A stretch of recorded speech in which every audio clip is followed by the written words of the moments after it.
Nepal trumps against all odds. जी हाँ, जो आपने थंबनेल में ये वन लाइन देखी, डेफिनेटली ये लाइन सबसे परफेक्ट बैठती है कहीं ना कहीं इस मैच में जीत में। अगर हम बात करें जो कि नेपाल ने नीदरलैंड के खिलाफ दर्ज की है, इसी एक लाइन से काफी कुछ समअप हो जाता है कि Nepal trumps against all odds. तो इस वर्ल्ड कप लीग 2 की बात करें अगर, तो ये मैच 5 था। जी हाँ, राउंड 13 का मैच 5, नीदरलैंड वर्सेस नेपाल दोबारा एक बार फिर से भिड़े थे। इससे पिछले भी हमें एक लो स्कोरिंग गेम देखने को मिला दोनों टीमों में। वहां पर एक जबरदस्त चेस करते हुए जीत दर्ज की थी नेपाल ने, और यहाँ पर उन्होंने इस स्कोर को डिफेंड करते हुए जीतने में वो कामयाब रहे। एक बार के ठीक ठाक टोटल था, ज्यादा बड़ा भी नहीं था, ज्यादा लो भी नहीं था, एक अच्छा खासा टोटल था जहां पर उन्होंने इस टोटल को डिफेंड किया। अब अगेंस्ट ऑल द ऑड्स की सबसे बड़ी बात यह है, देखिए बहुत सारी चीजें यहाँ पर अगेंस्ट वाली हुई है। सबसे पहले अगर आप देखें कि टीम जो है एक सॉलिड एक हार्ट ब्रेक से होकर कहीं ना कहीं आ रही थी। जो 2 रन से मैच वो हारे थे, डेफिनेटली वो चीजें काफी थोड़े वक्त तक रहती है माइंड में, उससे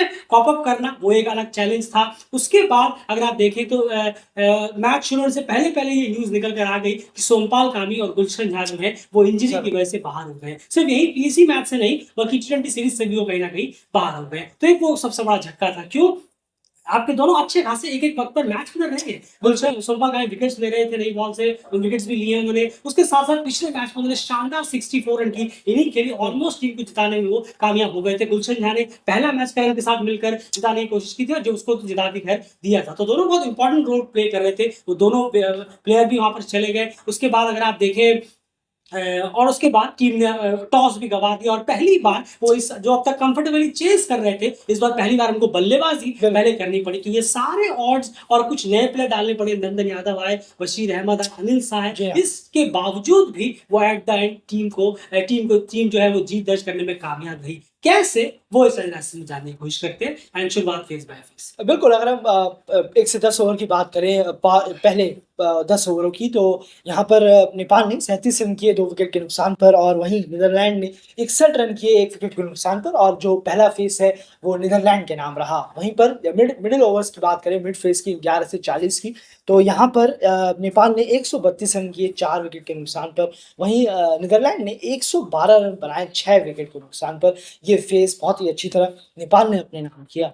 वहीं पर डेथ फेस की बात करें, यानी कि फाइनल ओवर्स की 41 से 50 की, तो यहाँ नेपाल ने 67 रन किए 3 विकेट के नुकसान पर, वहीं नीदरलैंड ने इस लास्ट फेस पे 47 रन किए 3 विकेट के नुकसान पर, और ये फेस और ये मैच भी नेपाल जीतने में कामयाब रहा। बिल्कुल, ये क्लियरली है, 2-1 से फेस बाय फेस को जीतने में कामयाब रहे। पहला फेस इतना अच्छा नहीं रहा, चाहे वो बॉल से हो चाहे वो बैट से हो नेपाल के लिए, लेकिन उसके बाद दोनों फेसेस में उन्होंने नीदरलैंड से बेटर किया, ये इंपॉर्टेंट है। और आपको यही इंपॉर्टेंट होता है, आपको ओपोनेंट टीम से बेटर करना है। कितना ज्यादा बेटर हो ये जरूरी नहीं है, ओपोनेंट टीम से आपने बेटर किया हो कम से कम 2 फेसेस में, तो आप बहुत क्लोज है यानी गेम में, या फिर मेजोरिटी ऑफ टाइम आप जीत ही जाते हैं। खैर वो T20 में होता है कि बहुत ही क्लोज एक एक दोनों तरह से चीजें अलग हो जाती है। खैर ये फेस बाय फेस की सूरत हाल हो गई। एक अगेंस्ट ऑल ऑड्स और बता रहा है, भूल गया था, वो था 10 रन का पेनाल्टी। बिल्कुल, 10 रन का पेनाल्टी भी पड़ गया, वो भी एक ऑड में आप डालिए, वो भी पड़ गया। इसीलिए हमने वो लाइन स्टेटमेंट कहना यूज किया, उस पेनाल्टी वाली चीज पर बाद में आएंगे। सबसे पहले यहाँ पर अगर बल्लेबाजी की बात करें तो नेपाल के बल्लेबाजों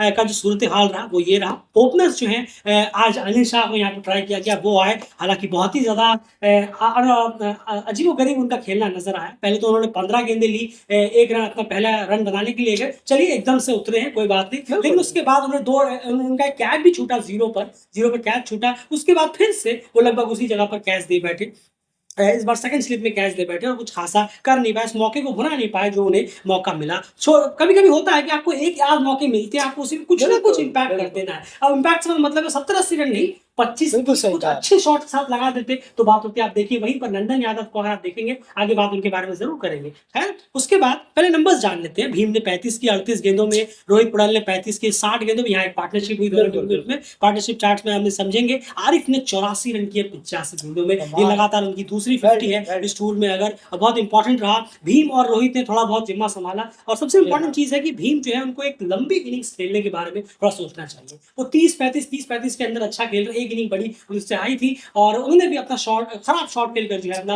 विकेट थ्रो कर दिया। बॉल में ऐसा कुछ था नहीं, उन्होंने बॉल को नीचे दबा के रखना था, बजाय उन्होंने ऊपर उठाने की कोशिश की। बल्ले का फेस नीचे दबा के रखते तो वो कैच कहीं ना कहीं नहीं होता। रोहित पटेल के भी 60 गेंदों में 35 रन, बहुत ही स्लो इनिंग यहाँ पर रही है। एक तो वो वैसे ही कॉन्फिडेंस लो नजर आते हैं जब वो बाहर आ रहे हैं और उनके बल्ले से रन बिल्कुल नजर नहीं आए। इस राउंड में भी मैं शायद 20 या 22 के एवरेज से उन्होंने रन किए हैं। तो 100 तक पहुंचाने की जिम्मेदारी थी वो भीम, रोहित और कुशल गुरतल ने की, जो भी कंट्रीब्यूशन रहे। 100 से 200 एक अच्छा खासा टोटल तक पहुंचे, इसका पूरा का पूरा क्रेडिट जो है यहाँ पर आरिफ शेख को कहीं ना कहीं जाता है, जहां पर फिर से वो एक बार खड़े हो गए खूंटा गाड़ कर और 85 गेंदों में 84 रन यहाँ पर उन्होंने लगा दिए और लगभग 100 के स्ट्राइक रेट से बाद में वो तेज भी खेलने लगे थे। अनफॉर्चुनेटली फुल टॉस गेंद को हेड द एंड बोल्ड हो गए स्ट्रोक खेलते हुए।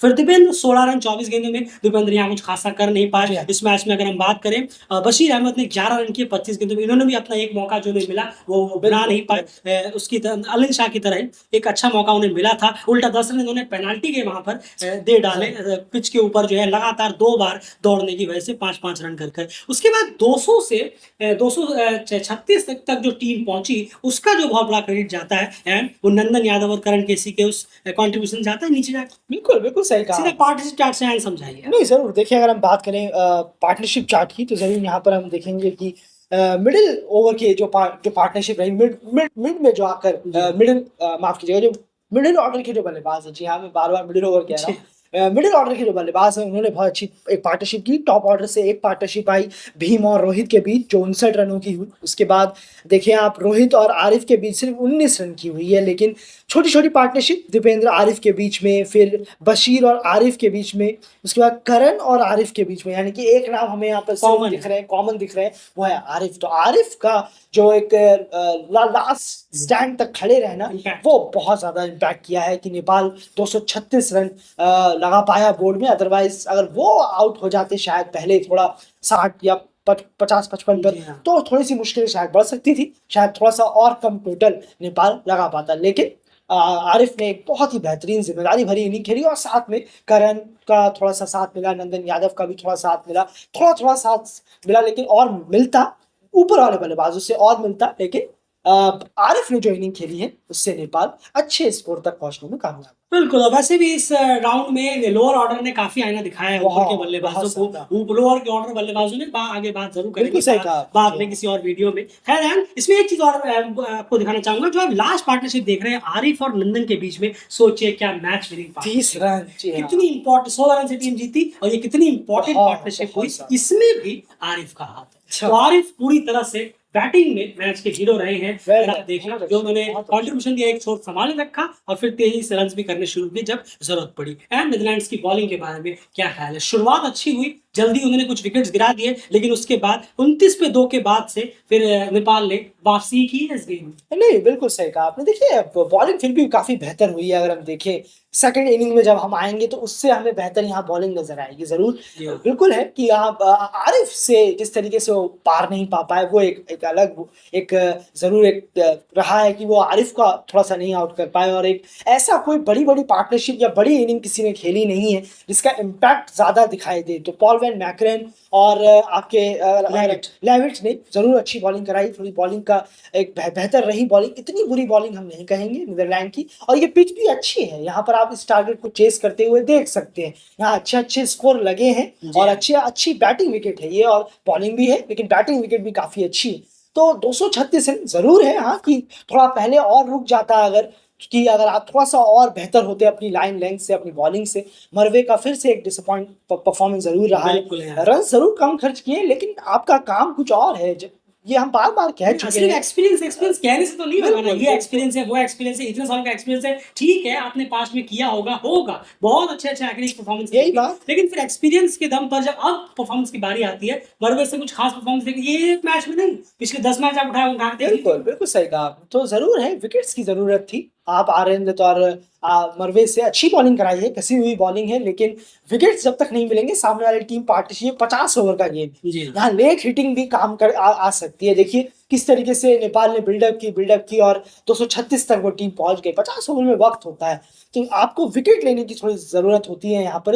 रेस्ट्रिक्ट तो आपने कर दिया, लेकिन विकेट कब निकालेंगे आप? सामने वाले बल्लेबाज जो रोके हुए हैं अभी, उनका विकेट निकालने की भी ज़रूरत है, पर ऐसा करने में नाकामयाब। बिल्कुल, मर्वे और दत्त ने मिलकर 20 ओवर में सिर्फ 1 विकेट निकाला है। वहीं पर अगर आप दूसरी तरफ स्पिनर्स को देखेंगे तो उन्होंने कमाल की गेंदबाजी की है। आगे बात ज़रूर करेंगे। अब चलते हैं सीधे यहाँ पर नीदरलैंड्स के चेस की तरफ। नीदरलैंड जब चेस की शुरुआत करने के लिए उतरा तो 10 रन पर 0 विकेट उनका पहले ही बोर्ड पर लग गया था। 10 रन पेनल्टी के जो मिले थे वो उसका कहीं ना कहीं लग गया था। तो 10 रन पर 0 विकेट, ये ऐसे शुरुआत की थी, कोई बॉल हुई नहीं थी। पहला ओवर लेकर करन कहीं ना कहीं आ रहे थे। उसके बाद लैविट और दाऊद यहाँ पर आए। मैक्सो दाऊद भूल जाना चाहेंगे इस राउंड में। अभी तक जो उनका गया है भूल जाना चाहेंगे। वो यकीन ही नहीं होता कि ये वो प्लेयर हैं जिन्होंने 32 ओडीआई सुपर लीग के मैच किसी फुलमें के खिलाफ खेले थे। इतने बड़े बड़े मैचेस वो खेले हुए हैं। डेफिनेटली कुछ भी अपने एक्सपीरियंस की वो ठंडी भी इस्तेमाल करते हुए यहाँ पर नजर हमें नहीं आए इस राउंड में। पुअर और एक्सट्रीमली पुअर परफॉर्मेंस रहा है। कोई एक्सक्यूज नहीं बनता। जो टीमें इतनी ज्यादा फुलमेंस खिलाफ मैचेस के लिए इतना आपको एक्सपोजर मिला हुआ है, वो अगर लगातार ऐसा खेले, एक आध मैच में बात अलग होती है, लगातार इतनी खराब परफॉर्मेंस दे, आप क्या एक्सक्यूज देंगे, क्या बहाना देंगे? यहाँ पर poor, very poor outing Maxwell out की तरफ से भी। और उसके बाद लैविट एक अच्छे टेस्ट में नजर आ रहे थे, लेकिन वो भी कहीं ना कहीं सिर्फ 27 रन तक ही पहुंचे। अच्छी स्टार्ट को भी उन्होंने कहीं ना कहीं गवा दिया और 27 रन आकर वो भी आउट हो गए। फिर आए स्कॉट एडवर्ड्स और कैचेट भी चलते बन गए। स्कॉट एडवर्ड्स अपने ही फेवरेट शॉट में, उनका फेवरेट शॉट है स्वीप शॉट, उसमें ही क्लीन बोल्ड हो गए और उसी में कहीं ना कहीं फंसते चले गए। बॉलिंग की बात बाद में करेंगे जिन्होंने उन्हें फंसाया। फिर उसके बाद एम तेजा 17 रन 36 गेंदे, नोवा क्रॉस 22 रन 27 गेंदे। बस ऐसा सबको लग रहा था कि शायद 150 का टारगेट हम चेस कर रहे हैं। कोई भी एक बड़ी इनिंग खेलने के बारे में सोच ही नहीं रहा था, जो हमें हारिफ की तरफ से देखने को।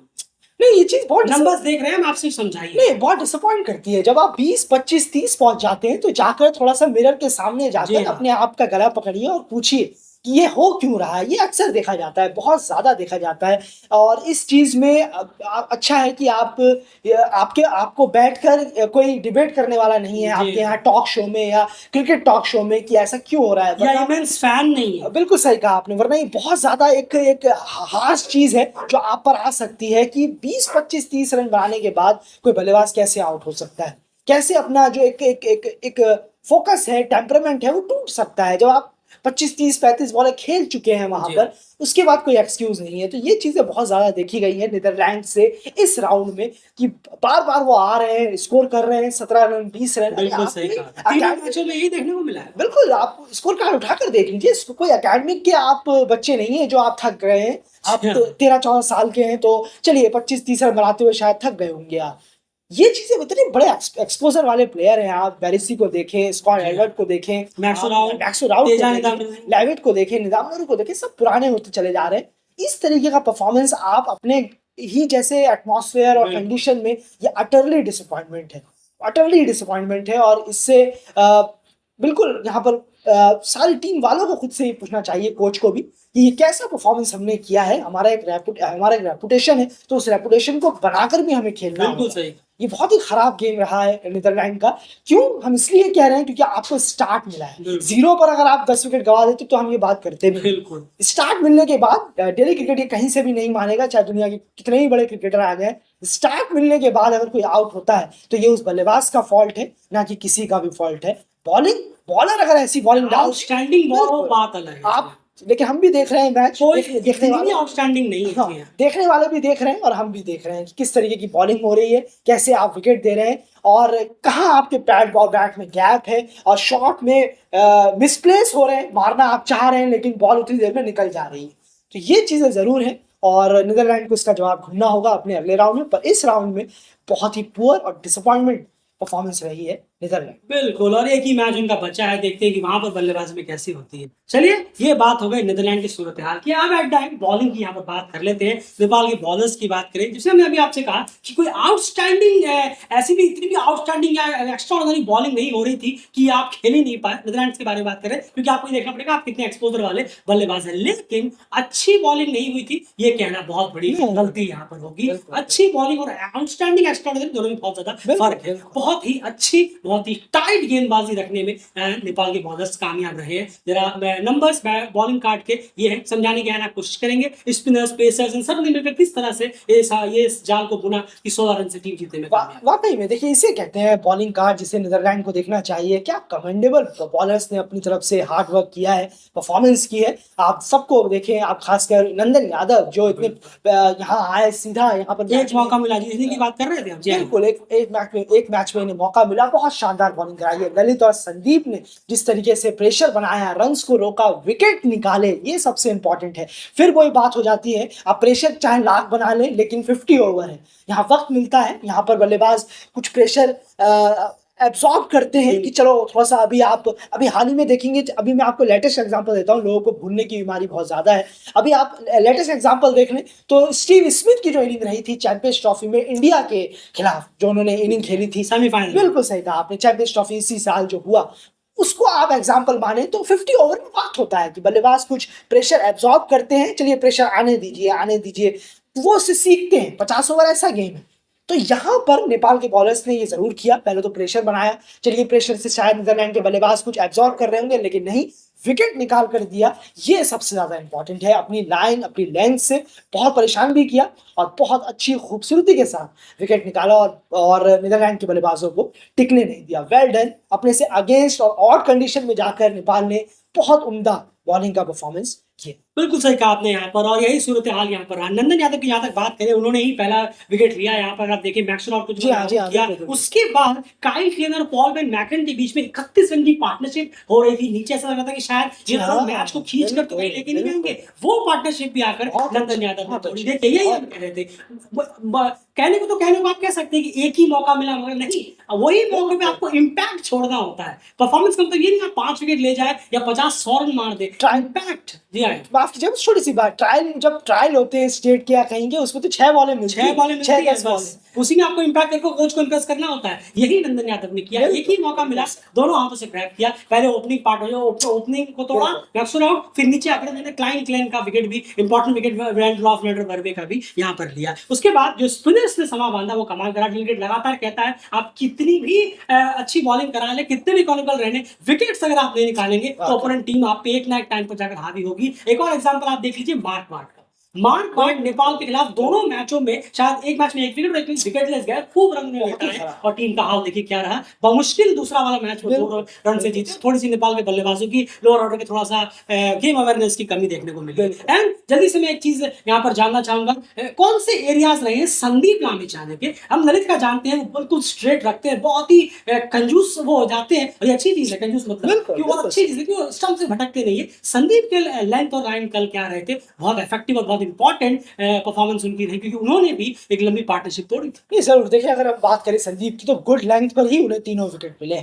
और ये बहुत अच्छी उम्दा लाइन रही उनकी, जो उन्हें गुड लेंथ पर यानी कि फुल से थोड़ा पीछे उन्होंने रखा और शॉर्ट के थोड़ा सा आगे रखा। इतनी ज्यादा पटकी बॉल नहीं रखी कि बल्लेबाज को वक्त मिल जाए, लेकिन थोड़ा सा उन्होंने हवा में भी रखी बॉल, तो थोड़ा सा देर तक पहुंचे, लेकिन बहुत अच्छी बॉलिंग रही। गुगली का लेग स्पिन का अच्छा इस्तेमाल भी किया संदीप ने। खैर वो जानते भी हैं, बहुत उम्दा बॉलर है, एक्सपीरियंस स्किल बॉलर है, और ललित ने भी उनका साथ बहुत बखूबी दिया। ललित के साथ को नजरअंदाज मत करिए, बहुत सॉलिड बांधे रखा था उन्होंने संदीप के साथ। बहुत अच्छा दोनों का समा बंधा, और कुशल गुरतैल भी 10 खैर उन्होंने भी बॉलिंग कराई, उनको भी 1 विकेट मिला, लेकिन संदीप और की बॉलिंग और नंदन यादव ने जिस तरीके की बॉलिंग कराई है, कमेंडेबल परफॉर्मेंस रहा है। बहुत ही अच्छी बॉलिंग रही, जिसकी बदौलत जो है एक अच्छी स्टार्ट मिलने के बावजूद बल्लेबाज जो है स्ट्रगल कर रहे थे नीदरलैंड्स के। ये क्रेडिट जाएगा नेपाल के बॉलर्स। बिल्कुल, टॉप 6 बल्लेबाज जो नीदरलैंड के रहे उसमें से 5 इन दोनों ने निकाले, यही कहानी बयां करता है। फिलहाल इस एनालिसिस में इतना ही। बने रहिए दिल के चैनल के साथ, और इसी के साथ 3 आउट ऑफ 4 विंस नेपाल ने कंप्लीट की। बहुत ही अच्छी परफॉर्मेंस यहाँ रही, लेकिन टीम परफॉर्मेंस, प्लेयर्स का रिपोर्ट कार्ड, बल्लेबाजों का, ऑलराउंडरों का, बॉलरों का, ये लेकर आपके सामने हम एक अलग वीडियो में हाजिर, क्योंकि नेपाल के मैचेस कंप्लीट हो गए तो एक वीडियो आपके सामने लेकर हाजिर जरूर होंगे। बने रहिए दिल के चैनल को सब्सक्राइब प्लीज जरूर कर लीजिए, हमारे फेसबुक पेज को जाकर अभी के अभी फॉलो कर लीजिए। बने रहिए।